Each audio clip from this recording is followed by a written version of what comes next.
Hello दोस्तों। PU guide one के जो आपके इम्पोर्टेंट क्वेश्चंस की सीरीज जो चल रही है उसको आगे बढ़ाते हुए नेक्स्ट क्वेश्चन आपके स्क्रीन पर है। पहला क्वेश्चन है आपके लेबल, ये आपके लेबल है एल ए। लेबल जो होता है आपके वो लेबल स्टाम्प्स और other marks which does not appear on a postage stamp but they may be taken for a postage stamp should not be applied or printed on the side of the postal article। यानी कि देखिए, कभी कभी ऐसा क्या होता है, हम जैसे पोस्टेज स्टाम्प जो होते हैं वो आपको पता है, डाक टिकट जो होती है उससे आपकी जो उस पर रेट लगी होती है उसकी दरें कम हो जाती है। लेकिन कभी कभी हम कुछ ऐसे लेबल हो गए, स्टिकर्स हो गए, स्टाम्प्स हो गए जो कि एक तरह से पोस्टेज स्टाम्प जो होता है उसकी तरह दिखते हैं लेकिन वो होते नहीं है। तो इसमें पूछा गया है कि आपको वो जो चीज़ है वो कहाँ नहीं लगानी चाहिए, ठीक है। क्योंकि अगर मान लीजिए वो आपने लगा दिया तो उसको एज अ पोस्ट स्टाम्प भी यूज़ कर लेते हैं ना, जो कि आपके गलत है। तो आपको वो कहाँ नहीं लगाना ये बताना है, ठीक है। जैसे एग्जाम्पल, अब देखिए, हम नॉर्मली होता है कि ये आपके लेटर होता है, ये आपके पोस्ट स्टाम्प यहाँ पर लगता है, यहाँ एड्रेस की साइड होती है, ठीक है। अब यहाँ पर ये तो हो गया पोस्ट स्टाम्प। अब मान लीजिए यहीं आप लेबल लगा देते हैं, क्योंकि पोस्ट स्टाम्प तो आपके पास है नहीं, यहाँ लेबल लगा दिया तो पोस्ट ऑफिस वाले क्या समझेंगे, इसको एक तरह से पोस्ट स्टाम्प समझ लेंगे गलती से, ठीक है। कभी कभी गलती हो जाती है उनसे, तो ये ना समझे, इसके लिए आपको क्या करना है, इसको पीछे की साइड या फिर कहीं लगाना है, ठीक है। और कहाँ नहीं लगाना, ये आपका हो गया प्राप्तकर्ता का एड्रेस, तो प्राप्तकर्ता की मतलब जो एड्रेस होता है उधर नहीं लगाना है, ठीक है। तो ऑप्शन आपके दे रखे हैं बैकवर्ड, यानी कि पीछे लगाना चाहिए। इसमें पूछ रखा है कहाँ नहीं लगाना है, वो आपको बताना है। तो टू दी एड्रेस, तो ये आंसर आपके गलत हो जाएगा, ठीक है। अच्छे से क्वेश्चन को पढ़ना है आपको। ये आपके टू दी एड्रेस, जो एड्रेस की साइड है वहाँ लगाना है, मतलब वहाँ नहीं लगाना है, वो आपको बताना है। तो ये आपके ऑप्शन सही हो जाएगा, ठीक है। क्वेश्चन को अच्छे से पढ़ना है। इसने बोला है शुड नॉट बी अप्लाइड, ठीक है, वहाँ नहीं लगाना है, ताकि वो क्या है, उसको एज अ पोस्ट स्टाम्प, जो डाक टिकट है उसको उस डाक टिकट ना समझा जाए, ठीक है। लेबल हो गए, कोई भी स्टिकर हो गया, जैसे कार्टून्स के आते हैं वो स्टिकर आपने पीछे लगा दिए ऐसे ही, ठीक है। कोई हमने फ्रेंड को भेजने के लिए बर्थडे पार्टी के कोई भी लेबल है, स्टाम्प है, नॉर्मल स्टाम्प आते हैं जो कि नकली आते हैं, वो आप लगाना चाहते हैं वो लगा सकते हैं, लेकिन आगे नहीं लगाना, ठीक है। उनको पीछे की साइड, आप बैक की साइड लगा सकते हैं, वो आपको मतलब उसको आप लगा सकते हैं, लेकिन आगे की साइड आपको नहीं लगाना। तो इसमें ये बताया गया, ठीक है। तो इसका ऑप्शन आपके बी आ जाएगा। फिर चलते हैं नेक्स्ट क्वेश्चन। नेक्स्ट क्वेश्चन है while posting what method is the person advise to adopt. यानी कि जब आप पोस्टिंग करते हैं तो कौन सा एक तरीका जो होता है लोगों को एडवाइस किया जाता है, ठीक है, उनको सुझाव दिया जाता है कि किसके लिए, आपके जो स्टाम्प्स होते हैं ना उनके लिए।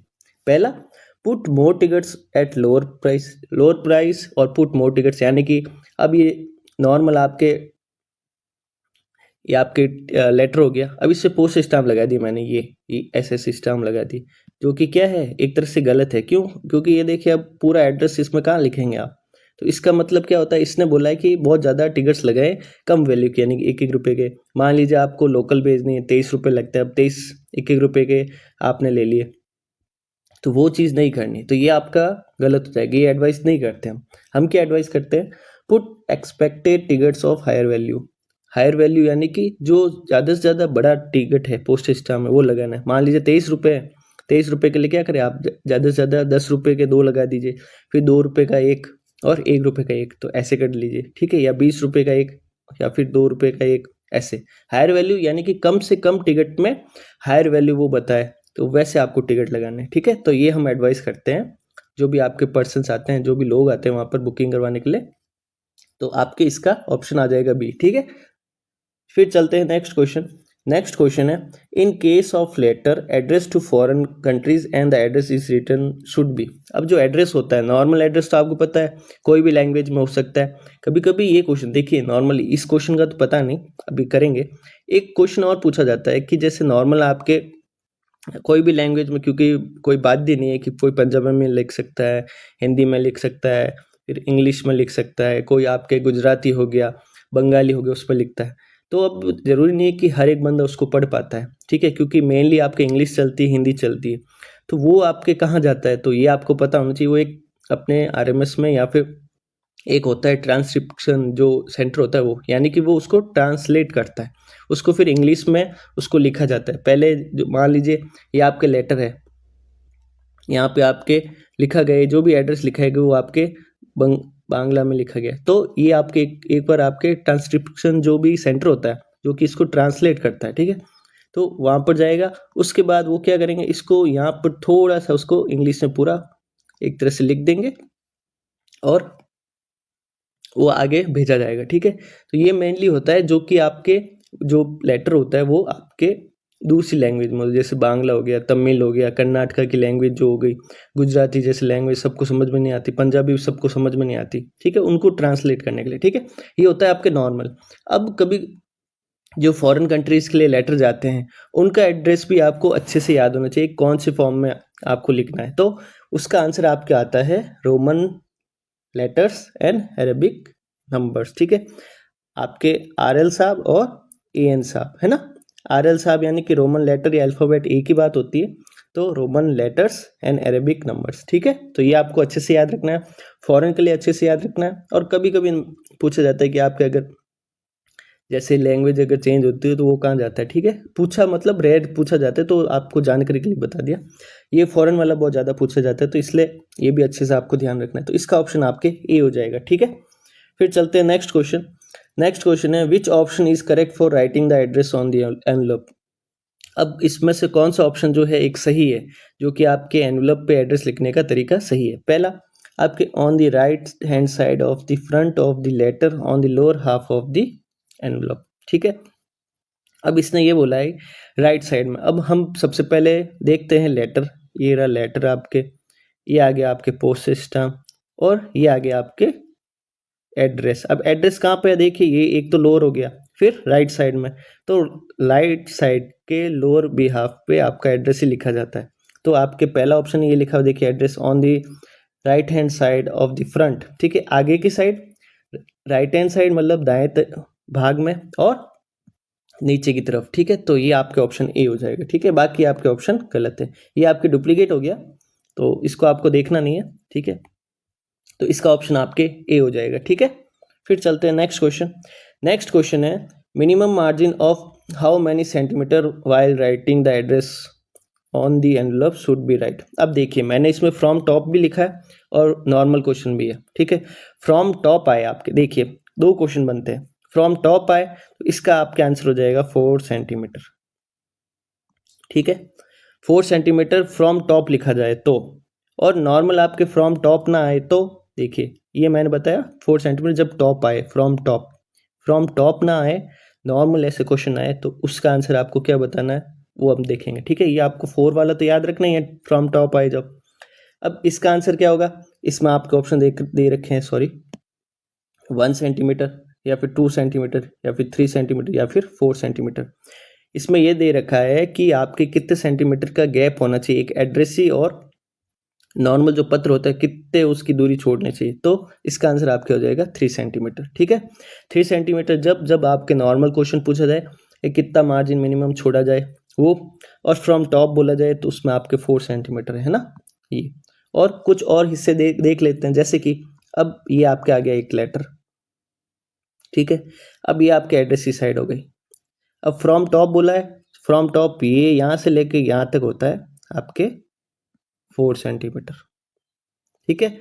ये आपके जो है होता है ये आपके ये, ठीक है, इसका होता है 1.5 सेंटीमीटर, 1.5 सेंटीमीटर, और ये यहाँ से भी आपके 1.5 सेंटीमीटर ही होता है, ठीक है। ये दो सब एक ही है, ये इतना आपके आ जाएगा, ये पूरा एड्रेस ही इसके लिए होता है। ये इसका आप इतना रख सकते हैं, मिनिमम इतना रख सकते हैं, वो आपके ऊपर है कि कितना एड्रेस सकते हैं, ठीक है। तो ये तीनों साइड ऐसी है, ये आपके 4 सेंटीमीटर होता है, तो ये आपको पता होना चाहिए, ठीक है। तो इसका आंसर आपके 3 हो गया। दोनों क्वेश्चन बताया मैंने, फ्रॉम टॉप भी बताया और नॉर्मल जो है वो 3 सेंटीमीटर है, ठीक है। तो ये आपको दोनों बातें ध्यान रखनी है। फिर चलते हैं next question. While writing the address on the envelope, the name of the post office should be written in the letters, ठीक है। अब आप एड्रेस लिख रहे हैं तो ऐसा नहीं एड्रेस में आपने घास काट दी या फिर कुछ भी ऐसी लिख दिया आपने, जैसे वो डॉक्टर की लैंग्वेज होती है वैसा कुछ लिख दिया, नहीं वैसा नहीं लिखना है।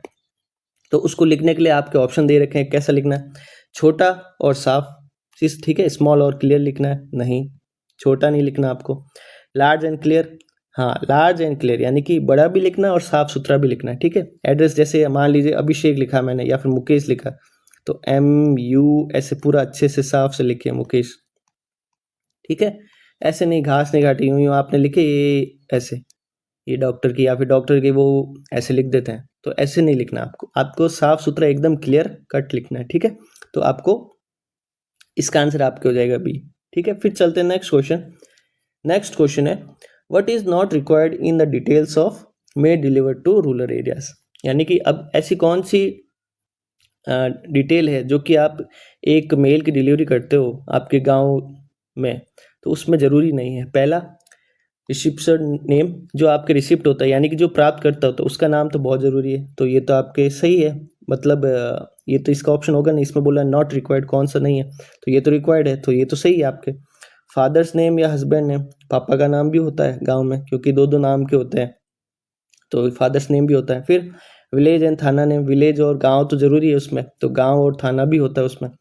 सबसे लास्ट है आपके district and state if pin code is written. District और स्टेट जो है वो ज़रूरी नहीं होता जब पिन कोड इज रिटन होता है। ठीक है, यहाँ पर नॉट आएगा, not necessary if pin code is written. Pin code अगर रिटन है, डिस्ट्रिक्ट और स्टेट लिखने की ज़रूरत नहीं होती। ठीक है, तो इसका आंसर आपके हो जाएगा ये डी।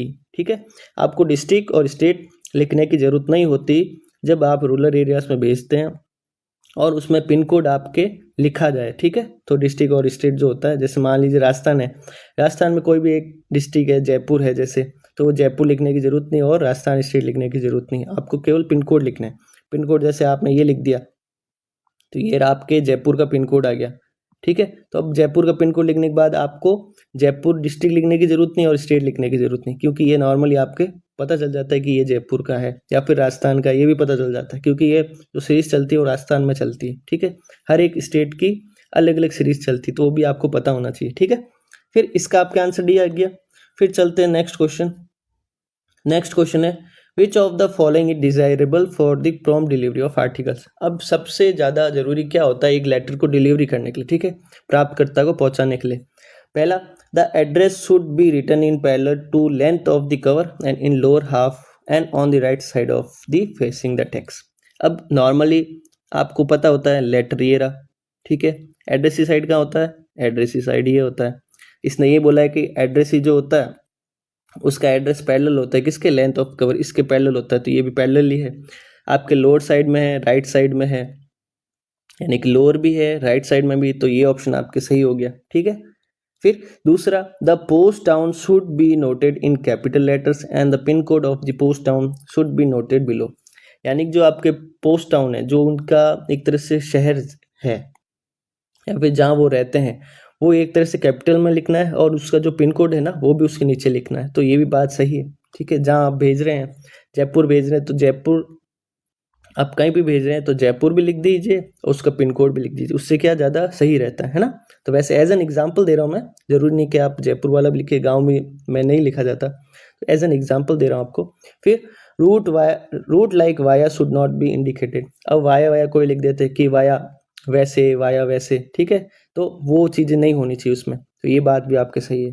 तो ऑप्शन आपके क्या हो जाएगा, ऑल ऑफ दी अबव। ठीक है, ये सभी ऑप्शन जो है वो सही है एक डिलीवरी करने के लिए, किसकी, लेटर की अगर प्राप्त कर्ता को जो है पहुंचाना है, तो ये सारी चीज़ें उसमें होनी चाहिए। ठीक है, फिर चलते हैं नेक्स्ट क्वेश्चन है which of the following is incorrect regarding method of address. ठीक है, इसमें से कौन सा एक चीज़ गलत है जो कि आपके एड्रेस ही लिखते वक्त या फिर जो प्राप्तकर्ता का एड्रेस लिखते वक्त सही नहीं। पहला, address should be written parallel to the length of the cover. अभी पहले भी देखा था, जो एड्रेस जो होता है हम लिखते हैं वो एक तरह से पैरेलल होता है किसके, जो कवर होता है उसकी लेंथ के। ठीक है, जैसे ये वाला, ये हमने आपको बताया था अभी कि इसके पैरेलल कौन से होता है, ये एड्रेस होता है, तो ये आपके सही है, इनकरेक्ट बताना। दूसरा, a margin of 3 centimetre should be left while writing the address. ठीक है, 3 सेंटीमीटर का मार्जिन तो होना ही चाहिए, देखिए पहले भी किया था, तो ये भी ऑप्शन सही है। अभी यहाँ पर अगर लिखता ना फ्रॉम टॉप, तो यहाँ 4 सेंटीमीटर आता, ये ध्यान देना। ठीक है, फिर तीसरा आपके in case of letter address to foreign countries the address should be written in English letters and Roman numbers. हमने अभी क्या किया था, इंग्लिश लेटर और रोमन नंबर, उसमें क्या था, RL साहब और AN साहब, है ना। RL साहब यानी कि रोमन लेटर्स एंड AN साहब यानी कि अरेबिक नंबर्स, तो इसमें देखिए ये आपके गलत है, तो ऑप्शन गलत आ गया। ठीक है, आपको ऐसे करना, तो चौथा ऑप्शन तो आपका करेक्ट हो ही जाएगा, है ना, तो आपके ये हो जाएगा सी इसका रॉन्ग आंसर। ठीक है, तो आज के लिए इतना ही। नेक्स्ट वीडियो में कुछ और इम्पोर्टेंट को टॉपिक जो है उसके बारे में करेंगे और डिस्कस भी करते रहेंगे कि लेटर कैसे, जैसे एग्जाम्पल लेटर लिखा है तो लेटर के बारे में भी पढ़ेंगे, ठीक है। तो इससे आपको इजीली समझ में आ जाएगा सारी चीज़ें, ठीक है। तो आज के लिए इतना ही। नेक्स्ट वीडियो में कुछ और इम्पोर्टेंट टॉपिक लेके आएंगे। Thank you so much.